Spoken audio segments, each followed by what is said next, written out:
Merci d'être venu et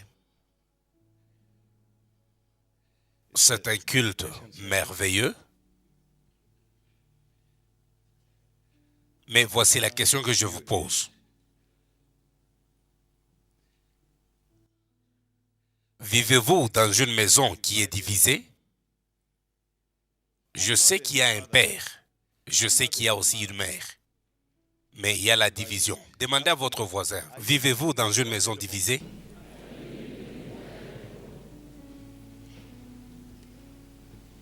Encore une fois, nous pouvons dédier les enfants aujourd'hui. Mais aussi longtemps que dans la maison, il y a la division, l'enfant ne va pas tenir à la pression de la vie, tout simplement parce qu'il n'a pas d'appui à la maison.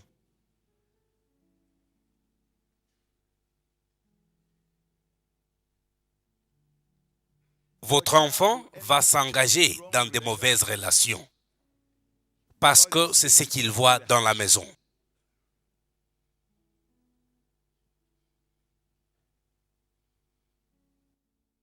L'enfant va commencer à prendre la drogue pour apaiser la douleur de ce qui se passe dans la maison. L'enfant finira par être ivrogne. Prendre de l'alcool, pensant que c'est ça la solution. Cherchant à éviter la douleur.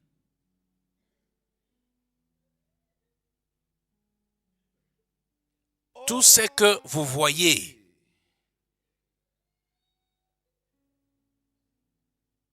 l'homosexualité et tout ce que vous voyez dans le monde aujourd'hui, ça n'a pas commencé ailleurs, plutôt à la maison. Le problème se trouve dans la maison. Pas l'enseignant à l'école, pas l'instructeur au collège, pas le pasteur à l'église, pas le patron au travail. Non, pas du tout, non. Demandez à tout celui qui est en train de souffrir d'un complexe. Le complexe d'infériorité, c'est depuis la maison. C'était déjà planté à la maison. Ils ont juste réalisé cela à l'âge de 25, 26 ou 30 ans. Ça n'a pas commencé maintenant. Ces manifestations que vous voyez, c'est quelque chose qui a été déjà planté depuis la maison. Dites à votre voisin. Vous blâmez les gens. C'est celui-là, celui-ci. Non, vous êtes menteur. Vous avez grandi avec ça. Vous n'aviez pas seulement réalisé cela.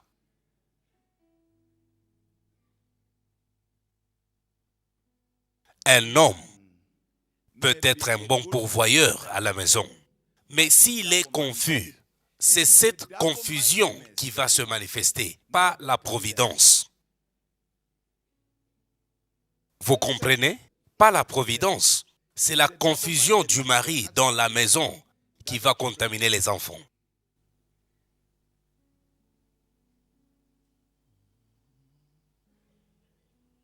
Maintenant, voici la question.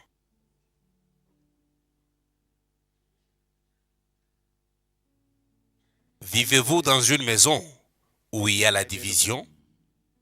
Vivez-vous dans une maison où il y a la division? C'est ça la question. Nous devons trouver la solution. Ne considérez pas seulement votre diplôme, ça risque de vous amener nulle part. Parce que la sémence d'échec, la sémence de destruction, la sémence d'homosexualité, d'ivrognerie, toutes ces choses sont déjà plantées en vous. Si ce à quoi vous dites non et oui dans le monde spirituel, vous allez le faire.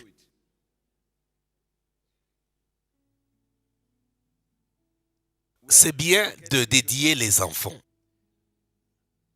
Mais ma prière est que vos maisons soient aussi dédiées. Vous devez vous rassurer de ça.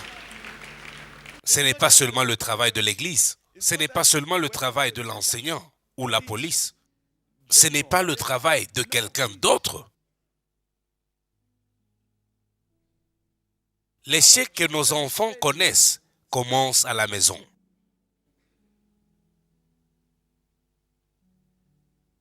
L'influence des parents.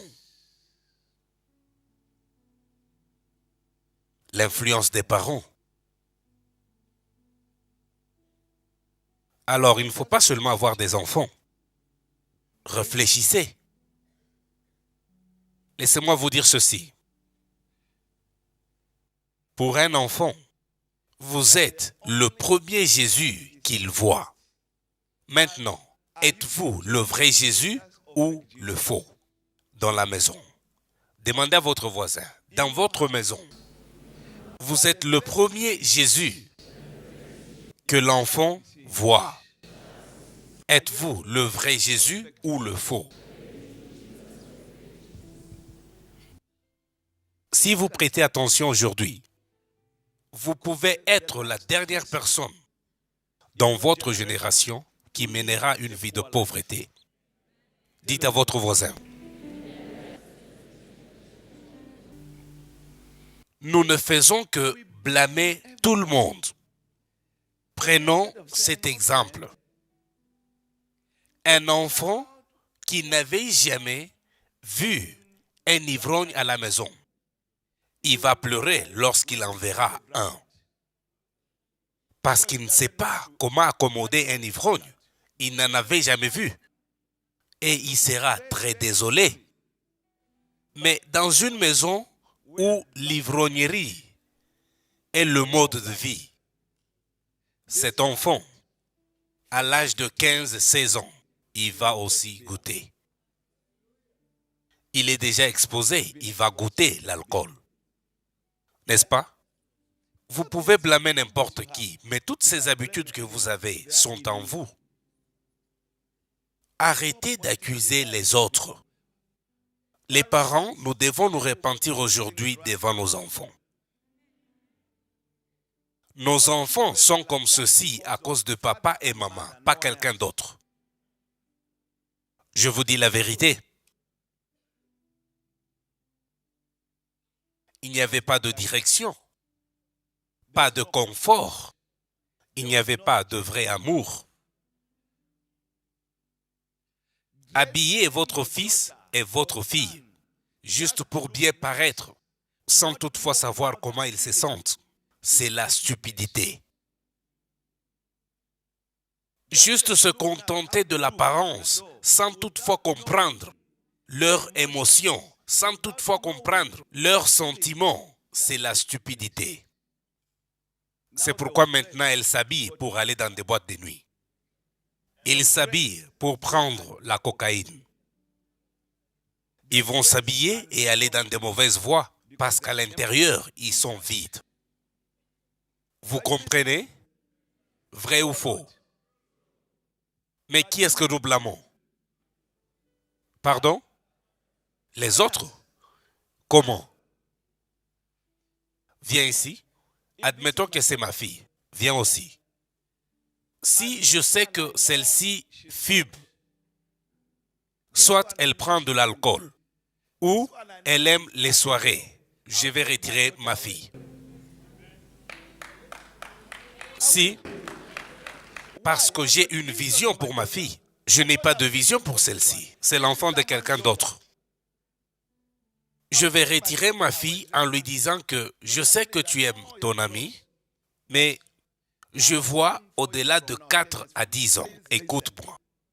Et si cet enfant vient d'une maison qui est bien balancée, elle va respecter l'opinion du père et de la mère, pas l'opinion de son ami. Si votre enfant prend l'opinion de son ami, votre maison est divisée. Il y a un laisser-aller.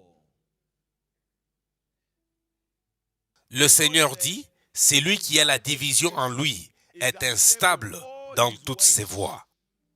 Il est instable dans toutes ses décisions. Alors, si votre foyer est divisé, votre enfant ne sera jamais stable. Pas du tout. Quand il s'agit de choisir un partenaire, il sera instable. Choisir une carrière, il sera instable. Même se décider pour le futur, il sera instable parce qu'il n'y a pas d'appui à la maison. Il n'y a pas de motivation à la maison. Il n'y a pas d'amour à la maison. Chaque enfant veut prouver à son père et à sa mère, disant que voici ce que vous m'aviez appris. Il veut que vous soyez fiers de lui. Mais comme il n'y avait pas un bon encadrement à la maison, le monde va l'encadrer. Votre enfant n'était pas né pour être homosexuel. Ce n'est pas vrai. Alors qu'est-ce qui s'est passé? Elle n'était pas née pour être cela. Elle n'avait pas d'opportunité pour poser la question à maman ou à papa. Alors elle expérimentait toutes choses dehors. Même si vous laissez l'héritage financier à vos enfants, ça ne va pas aider s'il n'y a pas de caractère.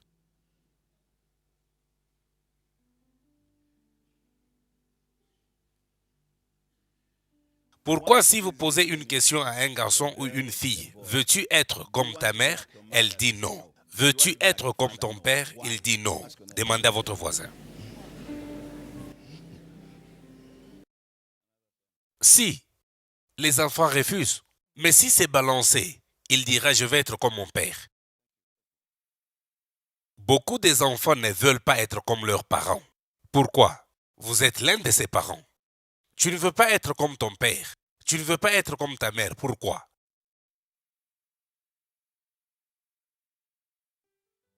Père, nous te disons merci. Accorde-nous la compréhension aujourd'hui, afin de faire de nos maisons, notre ville, notre province, notre pays, notre continent, notre monde, un bon endroit où vivre. Parce que tout commence à la maison. Aide-nous à réaliser, pas chercher à éviter, pas ignorer ou prétendre, mais être réel au nom de Jésus. Amen. Vous pouvez vous asseoir. J'ai déjà vécu au-delà de 50 ans ici sur Terre.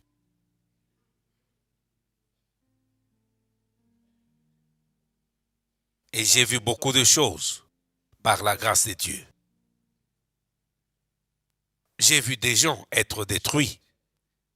Et nous ne faisons que nous contenter de la destruction, sans chercher à connaître quand est-ce que cette destruction a été plantée dans cet enfant.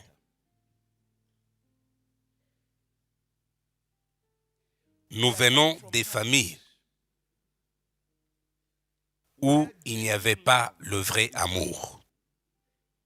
Si vous n'aviez pas vu l'amour dans votre maison quand vous étiez enfant, vous ne pouvez pas donner l'amour à quelqu'un d'autre. Même si vous vous mariez, votre foyer sera exactement comme celui de votre père et votre mère.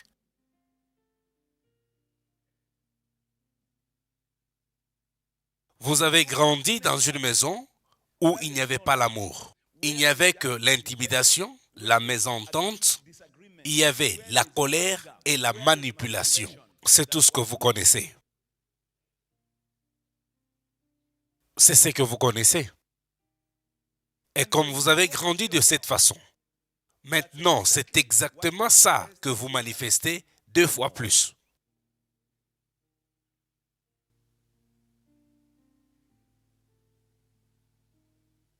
L'encadrement est à la maison, pas ailleurs. Beaucoup qui sont parents maintenant viennent des foyers détruits. Beaucoup qui sont pères et mères aujourd'hui viennent des foyers où il y avait le péché, l'adoration des ancêtres, l'iniquité était la vie quotidienne.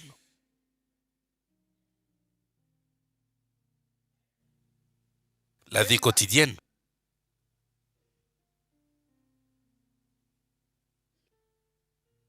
Personne dans votre maison n'avait prononcé la vie. C'était seulement les paroles de douleur et des jugements. l'arrogance envers les enfants et toute personne dans la maison. Les jeunes hommes qui sont maintenant pères, les jeunes femmes qui sont maintenant mères,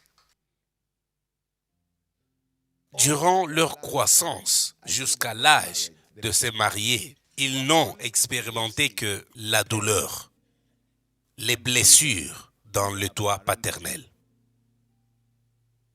la déception dans la maison de leurs parents, la douleur, les blessures dans la maison de votre père et votre mère. Il n'y avait pas de communication. Chacun était dans son coin. Même quand vous vous rencontrez ailleurs, pas de communication. On ne se parle pas. C'est ce que vous aviez vécu, c'est ce que vous connaissez, que vous le vouliez ou pas, c'est ce qui est en vous. Quand vous allez vous marier, vous allez reproduire la même chose. À moins que vous puissiez vous confronter vous-même et demander l'intervention des dieux. Je vous dis la vérité.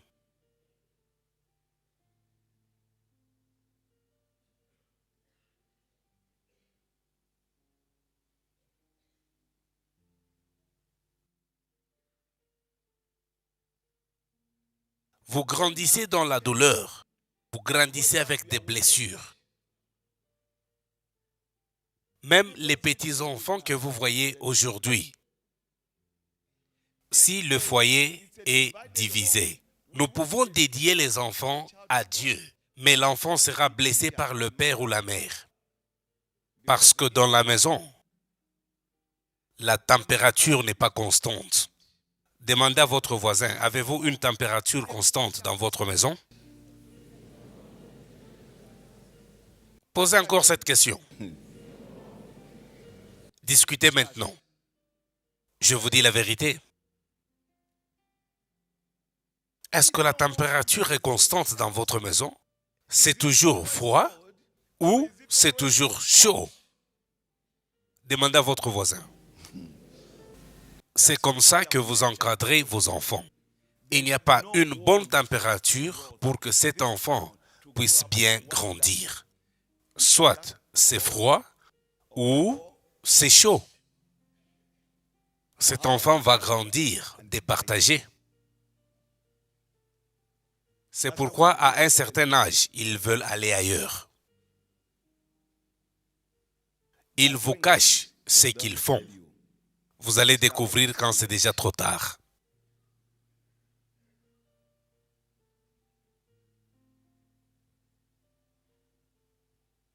Comment est la température dans votre maison?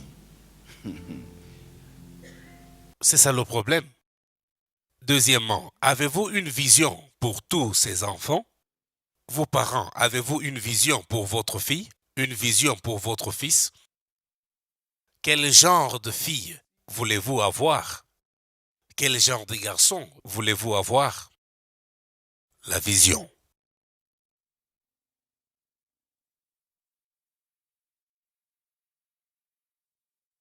Quel que soit d'où vous venez, si vous êtes sincère, tout est possible avec Dieu. Si vous venez à Dieu, vous n'êtes plus victime. Parce que beaucoup d'entre nous vivons avec une mentalité de victime. Et il y a des gens ici qui disent que je ne pense pas que ma situation va changer. Vous êtes menteur. Vous prêtez attention au père du mensonge. Votre situation peut changer. Je vous dis la vérité. Votre situation peut changer. Certains d'entre nous qui sommes adultes maintenant, nous n'aimons pas notre vie. Mais à cause de la pression, nous continuons à mener cette vie que nous n'aimons pas. Cherchez à plaire aux autres. Pourquoi? Pourquoi?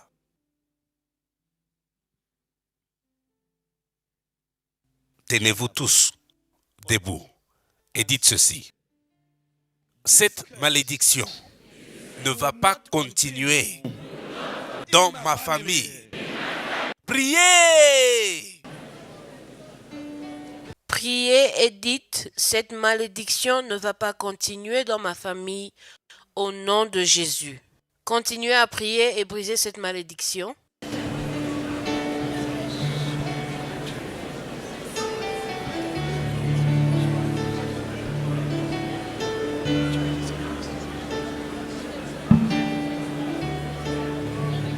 Continuez à briser cette malédiction et dites qu'elle ne va pas continuer dans votre famille au nom de Jésus.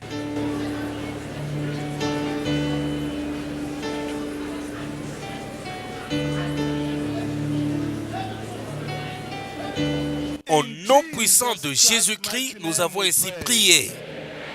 Asseyez-vous s'il vous plaît. Vous devez prendre l'autorité. Vous devez apprendre à captiver une atmosphère dans votre maison afin qu'elle devienne la maison des dieux. La maison des dieux. Vos enfants ne doivent pas marcher dans les empreintes de leurs ancêtres. Non. Vos enfants ne doivent pas marcher dans les empreintes de leurs ancêtres ou vivre dans les mêmes péchés de leurs parents. Non. C'est pourquoi vous voyez nos parents, la génération précédente, étaient très prudentes dans la façon de vivre quand elle a connu la vérité. Ils n'ont pas voulu que leurs enfants puissent connaître ce qu'ils ont connu. Mais nous sommes très négligents dans notre génération. Très, très négligents. La génération précédente, c'était difficile de s'enivrer pendant la journée. C'était tard dans la nuit quand les enfants dorment.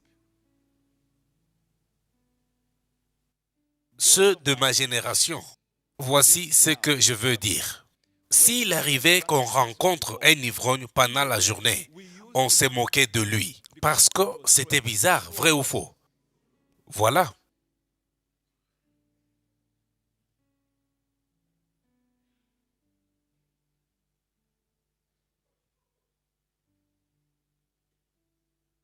La charité bien ordonnée commence à la maison. Toutes ces mauvaises habitudes, le comportement et la rébellion, ça ne vient pas d'où vous fréquentez, mais c'est dans votre maison. Seulement, vous ne réalisez pas pourquoi cette rébellion est en vous. C'était dans la maison de votre père et votre mère. C'est de là que cette rébellion vient. Maintenant, on ne voit que la manifestation. Vous n'aviez pas aimé ce qui s'est passé dans la maison. Vous ne saviez pas comment gérer cela. Et la rébellion était entrée en vous. Maintenant, ça se manifeste. Votre père et votre mère disent, ça ce n'est pas mon enfant. Vous, père et mère, arrêtez de mentir, c'est ça votre enfant. C'est vous qui avez causé tout ce qui est en lui. Cet enfant avait vu toutes ces choses dans votre maison. Vous avez un esprit. Les gens captent ce qui est dans votre esprit, pas ce que vous portez. Dites à votre voisin. Vous avez un esprit.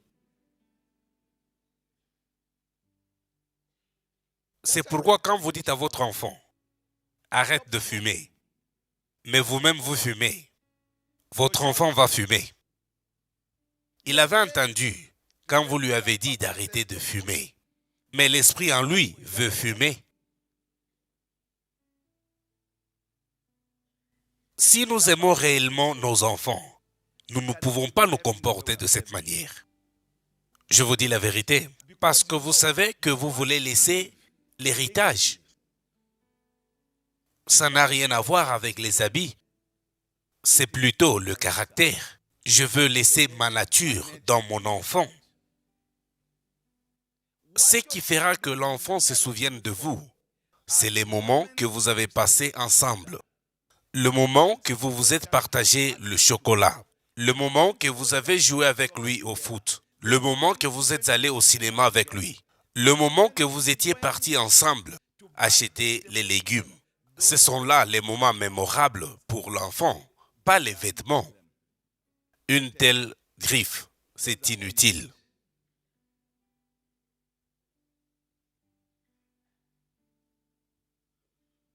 C'est l'amour. Laissez un héritage de bénédiction à votre enfant. Un héritage de bénédiction à vos petits-enfants. C'est pourquoi, en tant que parent, vous devez montrer un bon exemple. Tout de suite là, si je posais une question à quelques filles ou quelques garçons, est-ce que votre mère est un bon exemple? Vous entendrez différentes réponses. L'exemple que vous montrez, c'est ce que votre enfant va imiter plus tard dans la vie. Ce que l'enfant n'aime pas en vous, c'est ce qu'il va faire quand il sera aussi mature. Parce que c'est ce qu'il voit.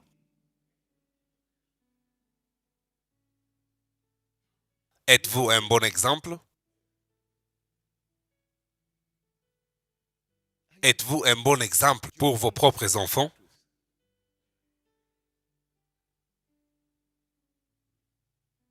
Beaucoup de parents disent que mon enfant est déjà dédié à Dieu. D'accord, y a-t-il un caractère divin dans votre maison? Qu'est-ce que votre enfant voit et qu'est-ce qu'il entend dans votre maison? Tite, chapitre 2, versets 6 à 8. Qu'est-ce que l'enfant entend? Qu'est-ce que votre enfant deviendra dans la vie?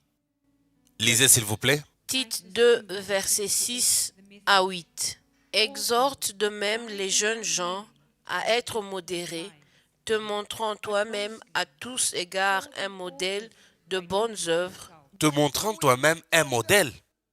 Si vous dites que c'est bien d'aller à l'église, allez-y vous-même. Vous, père et mère, vous devez être le premier à y aller. Et ne dites rien de négatif contre l'église.